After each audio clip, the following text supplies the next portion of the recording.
In under a week, 4 major pieces of legislation were passed in the governor's special session for education. Among the bills, teacher pay increases. And as News Channel 5's Kyle Horan shows us, the legislature put aside one bill which would have penalized districts that aren't going back to school in person.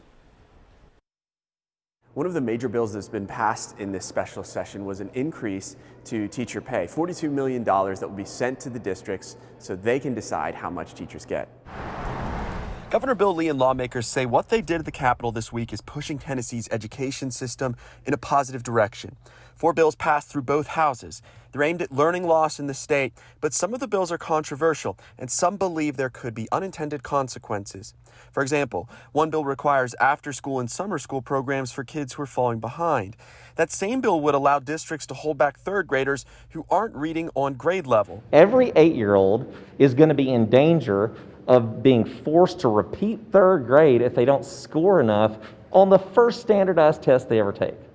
That is god-awful policy, and anyone who pays attention to these things knows that. During the period leading up to the special session, Democrats also believe they were not included in any of the decision-making.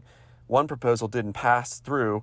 It was the bill that would have reduced funding for districts if they didn't have kids in school in person. Governor Lee wouldn't say whether or not he supported the bill today. Kids need to be in school.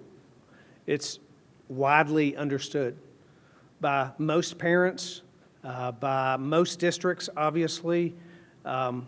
I think kids need to be in school. And one bill teachers have been anticipating, an increase to their teacher pay, increasing funding for teacher salaries in the BEP by 4%, though it doesn't mean a 4% raise for all. Every district has a different formula for the salary component of the BEP. And so in some districts it might be, a 1.8% increase. In other districts it might be less. Republicans call it a win for Tennessee, but others say it's too early to tell. Kyle Horan, News Channel 5. Kyle, thanks. And there's also a bill that ensures districts use phonics to teach early elementary school children how to read. Now, this comes as we get reaction to the special session from community faith leaders. The Southern Christian Coalition says the legislation acted too fast with no expert input from teachers or parents, saying in part, quote, "No matter what part of the state you come from or how much money you have, everyone deserves a great education, and communities are stronger when we pitch in together to have great schools."